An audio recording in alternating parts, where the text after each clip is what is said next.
If I'm going to fail, I'll do so with just Max. He's my little friend, my constant companion and guardian angel rolled into one frequently muddy, slightly smelly Spaniel. We pick our way up the path, clambering over loose stone and steps cut into the hillside. I stop frequently just so I can get my breath, and also to enjoy the view. This is something I have thought about doing for some time, and it's hard to believe I'm actually here. As the sun is only just climbing into the sky, the temperature is perfect. It's a crystal clear day, with a freshening breeze that stiffens up as we go. I have supplies for us both, but right now Max is focused on not dropping his stick.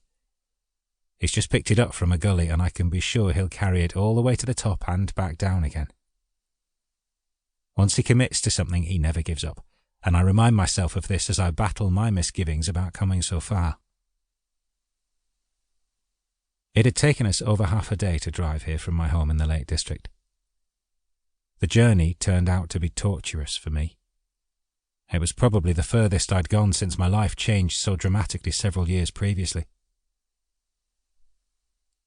Behind the wheel, I found that everything from braking to turning caused shooting pains to travel from my neck and radiate through my back and arms. Max travelled up front in the passenger seat beside me. It's where he chooses to sit, and I love having him by my side, especially during testing times. Despite hours of discomfort on the road, I was excited about the trip. It's all about my dog and me, a boys' weekend away. It was only after we arrived at the campsite and I had put up the tent that the effort of just getting here caught up with me. All I wanted to do was sleep.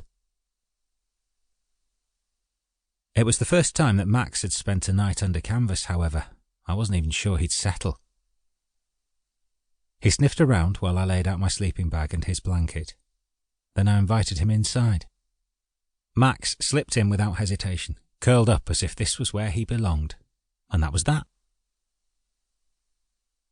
We spent the next day just enjoying short walks through the woodland at the foot of the mountain.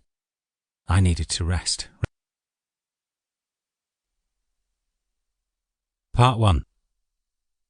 Chapter 1. A Boy on the Beach. My home is in the Lake District, and also my heart. It's where I belong, and that feeling of being rooted is so important to me. The rugged landscape is where I am happiest. It's also seen me at a desperate low point in my life, and where I met a very special dog who changed everything. The fells shape the backdrop to the story of Max and me, along with majestic expanses of water that reflect the sky above. And yet my earliest memories aren't from here. Those were formed far from the northwest of England, in a small coastal town called Fishhook on South Africa's Cape Peninsula.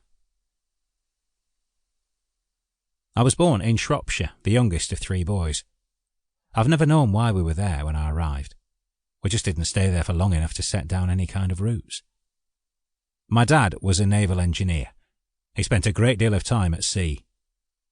Soon after my arrival in the early 60s, he was posted abroad. Rather than stay behind, my mum packed up our belongings and we took the long trip by boat to start a new life halfway around the globe. As a family, we went on to spend 5 happy years in a world of our own. The one thing I remember most about that time is the beach. The sand was the colour of bleached bone, backed by a string of pastel-painted beach huts overlooking a boundless blue bay. I learned to crawl and walk there, and splash about in the surf under supervision from my mum. Sharks patrolled the waters around the cape, so she never let me stray. During the heat of the day, we took to the shade and drank sugarcane water. At low tide, I developed a fascination for picking over rock pools in search of crabs. Sometimes I would test my parents by smuggling home my new crustacean friends in a bucket for a sleepover under my bed. When I think back to those formative years, it's really just a melting pot of images, sounds, tastes and smells from the giant clouds that would cluster over the mountain ranges to the sea salt on my skin. There is no narrative in my mind. I just remember.